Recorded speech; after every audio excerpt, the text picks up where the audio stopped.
Temos um convidado especial, Felipe Gil. Ele mora na cidade de Alvorada, vai trazer as informações de momento e, claro, contar os seus relatos desses dias difíceis no estado gaúcho. Felipe, seja muito bem-vindo. Obrigado pela gentileza em atender a equipe da Jovem Pan News. Momentos delicados, muito difíceis. Queria que você nos contasse exatamente como foram esses últimos dias e qual foi o pior deles, aquele que você e sua família possivelmente tiveram de tomar uma decisão, muitas vezes deixar aquela localidade, uma casa, um escritório, enfim, por favor. Daniel, boa noite, se é que a gente pode dizer boa noite, também quero dar boa noite aí a Cristiano, Mota, Zé. A minha casa em si, ela não é afetada, mas eu tenho meus irmãos, morei no bairro durante 22 anos, no bairro Americano, em Alvorada, aonde a gente, infelizmente, Daniel, já tem a experiência de todos os anos passar por esses problemas de enchente. Da pergunta que tu me fizesse, como eu te falei, todos os anos a gente tem esse problema de enchentes, principalmente nesse bairro aqui na cidade de Alvorada.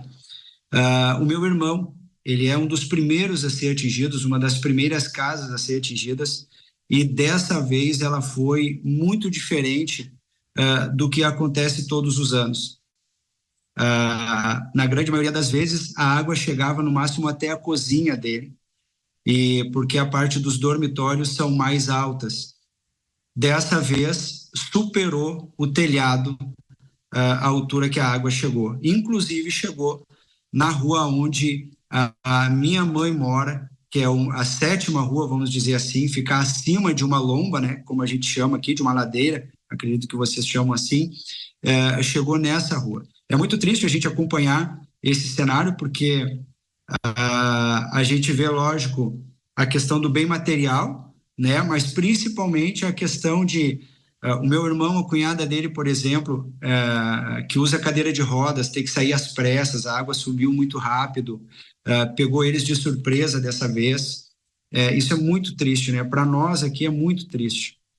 O relato de Felipe Gil, morador da cidade de Alvorada, que convive com essa realidade de enchentes e alagamentos.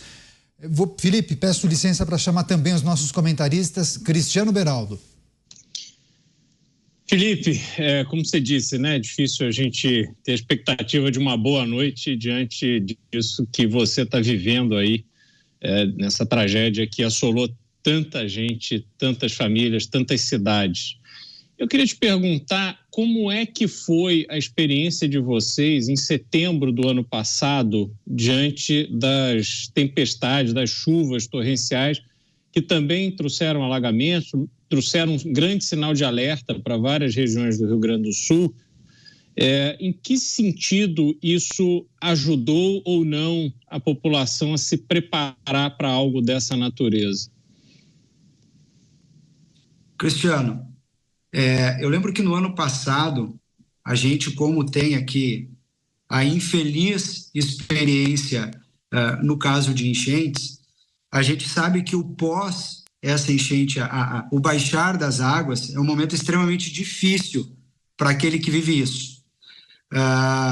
No ano passado, começou pelo o Vale do Taquari, onde acredito que teve a repercussão mundial, com elevação acima de 14 metros do nível do rio Taquari, e pegou cidades como Roca Salles, Arroio do Meio, que foi uma das cidades onde a gente se deslocou aqui num grupo de voluntários da igreja no qual eu participo. Nós estávamos chegando em Arroio do Meio, quando a gente recebe ligações dizendo que a água que estava em Arroio do Meio, pelo fato dela descer para o Guaíba, enche o nosso arroio aqui, chamado Arroio Feijó, e começa a encher aqui na nossa cidade. Então a gente vai para lá, ajuda nesse processo de limpeza, de reorganização da cidade naquele dia, fica 2 dias por lá e retorna para Alvorada já com os pés na água, como a gente chama. Infelizmente, de lá para cá, nada mudou se a gente for colocar na conta do poder público. Eu entendo E acredito também que as pessoas que estão sendo atingidas hoje entendem também que esse é um fenômeno, é uma catástrofe natural, que foi algo acima da média, a gente sabe disso, só que, como eu falei, a Alvorada tem a experiência negativa de todos os anos ter isso, né? Então, assim, a gente sabe que algumas soluções paliativas que sejam, elas podem minimizar os efeitos que uma enchente traz. Mas ano após ano vem entrando e a gente não consegue ter o retorno de soluções para isso, Cristiano, sabe? O que nos deixa mais triste é isso, é passar por isso todos os anos e a gente não aprender com esses problemas, sabe? E não vou colocar somente na conta do governo municipal, embora tenha muito nisso, mas é o recurso que tem que vir para que a gente possa fazer o dique, o tão falado dique aqui no Arroio Feijó, para que isso não aconteça mais. Alvorada teve 14 bairros atingidos por essas enchentes, mais de 80 mil pessoas atingidas por essas enchentes. Nós aqui de Alvorada ainda não podemos reclamar tanto quanto outras cidades, a gente não teve óbitos aqui na nossa cidade, mas a gente teve muitas perdas. Agora vai chegar, Cristiano, o momento mais difícil chega agora, que é a hora do retorno. É a hora onde as pessoas vão ver, de fato, o que a enchente causou. Vão ver, de fato, que os seus móveis foram estragados, que o seu pet, o seu cachorrinho, o seu gatinho está morto, afogado dentro de armários, coisas que ficaram para trás, quanta lembrança que foi afogada por essas enchentes, levadas por essas enchentes. É muito complicado isso. E, infelizmente, parece que a gente não aprende com tudo que acontece todos os anos. É isso. Felipe Gil, falando da cidade de Alvorada, que também faz parte da região metropolitana de Porto Alegre. Felipe, eu vou chamar, inclusive, o Bruno Pinheiro, nosso repórter que está em Canoas, uma cidade relativamente próxima. Bruno, por gentileza, sua pergunta. Bom, vamos lá. Aliás, ótima noite. Que bom conversar com você aqui, ao vivo na Jovem Pan. Os relatos são diversos. Obrigado, que a gente tem ouvido aqui, e quero te perguntar se você ouviu, se o Estado tivesse adiantado, se tivesse antecipado esse alerta, se tinha como evitar o que nós estamos acontecendo aqui. Alguns dos seus irmãos receberam algum tipo de alerta através do aparelho celular, de SMS, através de algum órgão oficial que iria chover assim, com essa quantidade, e que tinha risco de alagar como alagou, ou não houve esse alerta e simplesmente isso aconteceu aqui, Felipe? Bruno, a gente sabe, a gente não pode negligenciar algumas informações que sim foram passadas. Só que eu acredito que essas informações elas foram tardias, né? Sistemas, eu acredito muito que sistemas, principalmente em áreas que são comum essas enchentes, sistemas de alertas instalados, por exemplo, nos postes, como sirenes e tal. A gente escuta isso tanto para a questão dos terremotos, dos vendavais. Por que será que para essas enchentes, para essas questões climáticas, ou até mesmo um carro-som, aqueles carros de som que passam para vender as coisas, informando a população, sabe? Embora a gente sabe que hoje 99% da população possa ter um celular na sua mão, ter toda a informação nas suas mãos através de um celular, mas eu, por exemplo, aqui falando a respeito de Alvorada, eu estou falando da cidade com o menor PIB do estado. Eu estou falando da cidade que tem é a segunda cidade mais violenta do nosso estado, está entre as 50 mais violentas aqui do país. Não tem a cultura de buscar essa informação pelo telefone, buscar se informar dessa forma. Então, um carro-som, por exemplo, na rua anunciando, saiam das suas casas, porque vai encher de novo, e dessa vez vai ser maior. Eu acho que medidas como essa fariam sim a diferença, Bruno, para que a gente não tivesse o desastre que a gente está tendo agora. E eu não digo somente na questão material, mas na questão também de feridos, na questão dos óbitos. Porque, veja bem, a questão, tudo bem, não teve óbitos em Alvorada, mas com a enchente muitas coisas se desprendeu, teve muitos machucados. Isso vai gerar um problema de saúde depois, com relação a inflamações, infecções, tétano, viroses, né? Então, a gente sabe que se a gente tivesse essa manutenção, essa prevenção com relação a isso, sabe, prevenir o cidadão com informações dessa natureza, com postes, com sirenes, enfim, lógico, a gente sabe que depois que o leite derramou fica complicado a gente estar falando, mas é como eu falo, a gente tem a infeliz experiência de todos os anos acontecer em Alvorada as enchentes, e a gente não consegue aprender com isso, Bruno. Mais uma pergunta, Roberto Mota. Felipe, boa noite. A gente tem ouvido muitas histórias, muitos relatos, a gente fica comovido toda hora. Você tem alguma história que tenha particularmente mexido com você para compartilhar com a gente?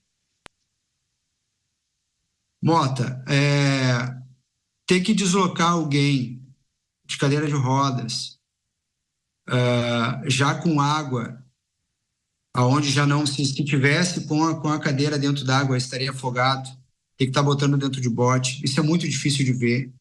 É muito difícil de você ver. A gente vê um bebê de 19 dias sendo resgatado porque os pais estavam sem luz, porque a gente está sem o fornecimento de energia elétrica, a gente está sem o fornecimento. Eu agora na minha casa tenho energia elétrica, mas estou esse tempo todo sem o fornecimento de água. O casal estava em casa ilhado, sem bateria no telefone, com um bebê de 19 dias. E os familiares, sem ter contato, estavam à beira onde a gente chama no pé da água, esperando por notícia e não tinha notícia, até que voluntários, e cabe salientar aqui a importância dos voluntários, que se não fossem os voluntários, com seus jet ski, com os seus botes, com os seus barcos, a tragédia seria muito maior, Mota, muito maior. A gente estaria, de fato, vendo algo que comparado, sim, a uma guerra em número de mortos. E aí você vê aquilo, isso choca a gente, porque e se não houvesse aquele resgate, como seria, que momentos viveram aquele casal junto daquele bebê sem saber o que ia acontecer com eles, porque não podiam sair de casa, e sendo resgatados e chegando, sim, lógico, comove a gente, faz com que a gente repense muitas coisas, né? O quanto vale a solidariedade, o quanto vale o estender a mão ao próximo. É muito importante que a gente coloque aqui na pauta, Mota, a importância do voluntário, né? Daquele que tem condições, que sabe pilotar um barco, que tem um barco, que fizeram total diferença nesses episódios que a gente está vivendo hoje no Rio Grande do Sul todo. Felipe Gil falando ao vivo com a gente da cidade de Alvorada. Mais uma questão, José Maria Trindade.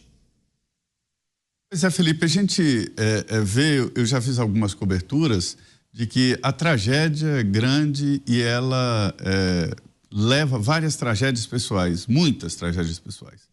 Tragédias por perda de pessoas queridas e tragédias econômicas, pessoas que montaram seus negócios, estão endividadas e aí uma situação assim leva tudo, quer dizer, a pessoa fica desnorteada.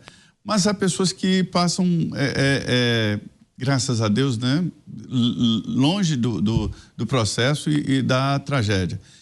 Como a cidade está vivendo agora, neste momento? Por exemplo, você está saindo de casa, está trabalhando, estudando, como é que está o dia a dia normal da sua cidade de Alvorada? Zé, muito boa a tua pergunta, porque a tua pergunta faz eu reforçar o que eu falei para o Mota com relação à questão da solidariedade, a questão do voluntariado, né? No meu caso, eu estou desde quarta-feira da semana passada envolvido. Ontem foi um dia onde a gente teve que levar até Canoas, que é uma cidade vizinha, médico e suprimentos médicos, porque está tendo problema da entrada de medicamentos aqui no estado. Então, estava com uma necessidade muito grande lá. E eu estive, inclusive, onde está o Bruno aí, o Bruno está numa universidade, num hospital universitário, onde está acolhendo muitas pessoas aí em Canoas. A gente esteve aí. A gente levou esse médico até lá, devido à necessidade, inclusive está lá, veio de Limeira, né? Muito obrigado, Limeira, de São Paulo, que veio para cá ser voluntário, a importância do voluntariado, né? A nossa cidade, ela, claro, amarga toda essa situação, mas a vida ela tem que continuar. Alvorada é tida como a capital da solidariedade. De fato, a gente tem um povo aqui que estende a mão sim ao outro. Eu, de quarta-feira para cá, estou envolvido muito dentro da parte logística, que é na produção da alimentação, de marmitas, fazer contatos para que chegue mantimentos para nós aqui, para que a gente possa produzir essas marmitas, para que a gente tenha cobertor, porque esses eventos eles passam por algumas fases. E a fase 3, digamos assim, que é a de coletar essas doações, esses donativos, para que a gente possa agora estar acomodando essas pessoas, porque a Alvorada é tão especial que, mesmo sendo atingida, fornece muito o voluntariado para outras cidades e acolhe também muitas pessoas atingidas em outras cidades também. A gente tem muitas pessoas de Canoas aqui com nós, de Eldorado aqui com nós, de Guaíba que está aqui na cidade. Portanto, a gente pede tanto esses donativos justamente para que a gente possa atender toda essa rede de cooperação que a gente tem, de muitas pessoas que têm aberto as suas casas até sem conhecer mesmo quem está chegando, mas está abrindo lá a sua garagem, que é um local seguro, um local coberto, né, para colocar colchões no chão e receber famílias. Hoje mesmo, onde eu estava, né, na igreja, onde a gente faz parte, foi uma senhora que está com 12 pessoas vindo do bairro Matias de Canoas, sendo acolhida aqui em Alvorada. A Alvorada, ela permanece, a Alvorada, ela é solidária sim, e a gente vai à frente, Zé, a gente sabe o que tem que fazer.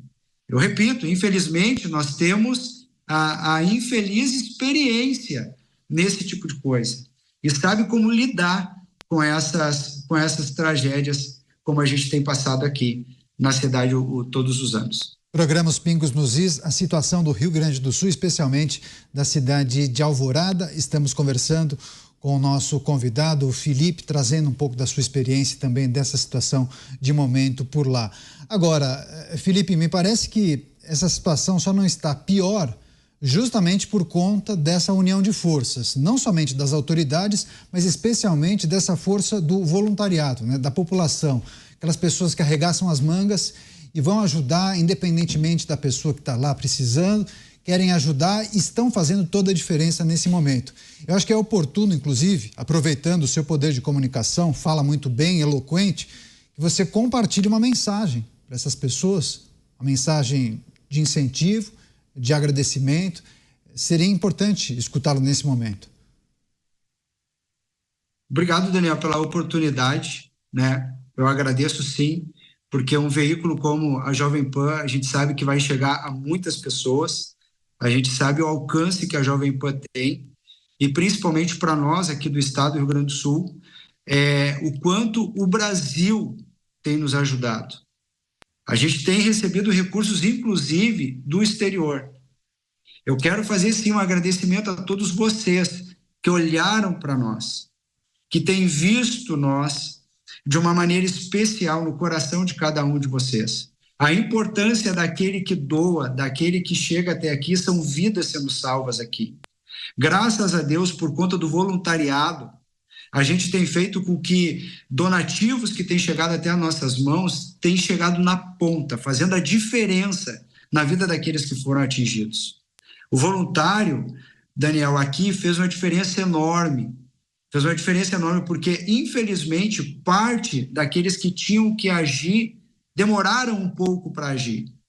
E nós, como voluntários, fomos até essas pessoas de uma forma rápida que pudéssemos salvar essas pessoas de verdade e acolhê-las. A gente tem instituições sérias que estão envolvidas, imbuídas nesse propósito de trazer um mínimo de conforto para essas pessoas. Então, você que tem no coração a vontade de ajudar, e você pode ajudar de diversas formas. Para você que tem um poço artesiano, por exemplo, ceder água potável para aquele que está sem água, você está ajudando. Você que tem uma piscina, por exemplo, e pode ceder água para que possa ser usada em banheiro. A gente está falando o mínimo da dignidade, mas eu sou obrigado a falar isso, para que você possa ser usado em banheiro, para coletar com baldes. Né? Eu tenho vizinhos aqui que cedem água da piscina para que a gente possa fazer uso e não usar a água potável, que são das bicas, que são dos poços artesianos, para que a gente possa usar essa água para banheiro, por exemplo. Você pode ajudar de diversas formas. Preste bem atenção. Tem muitas entidades sérias também fornecendo Pix também, para que você possa ajudar, para que esse donativo chegue aqui. Você tem, com certeza, hoje, muitas cidades do Brasil hoje estão fazendo coleta de donativos para nós aqui. Faça isso. Eu costumo dizer, Daniel, que, na verdade, é o pouco de muitos, e não muito de poucos, é que a gente vai fazer a grande diferença na vida das pessoas. Eu agradeço a Deus por cada mão que se estendeu para que pôde ajudar o nosso povo e que ainda vão se estender. Fazer um breve relato para ti aqui. Sábado agora, mesmo com a nossa cidade cheia d'água, nós vamos lotar 2 ônibus e acredito que vamos conseguir um caminhão com suporte de até 5 toneladas para nós levarmos para a cidade de Cruzeiro do Sul, que está agora na fase de reconstrução, de limpeza. Nós vamos estar saindo da cidade de Alvorada, cidade que está cheia, que a gente está com o pé na água aqui, como a gente fala, e está indo para lá para ajudar. Porque chega agora, Daniel, em um dos momentos mais difíceis de tudo isso, que é o retorno para dentro de casa, que é a força braçal de verdade, de poder tirar o barro, o lodo. Isso é muito difícil, isso é doloroso. As pessoas as pessoas que sofreram com isso não aguentam isso. E a gente vai estar indo lá para tentar levar um mínimo de conforto, porque o voluntariado é que faz a diferença agora. Felipe Gil, morador de Alvorada, compartilhando muitas histórias com a gente, e a gente tem que reforçar esse agradecimento, compartilhando toda a solidariedade da equipe da Jovem Pan News, desejando sorte nesse trabalho e certamente voltaremos a conversar em um momento mais oportuno. Até a próxima, Felipe. Boa sorte a vocês. Até a próxima. Obrigado pela oportunidade, Daniel.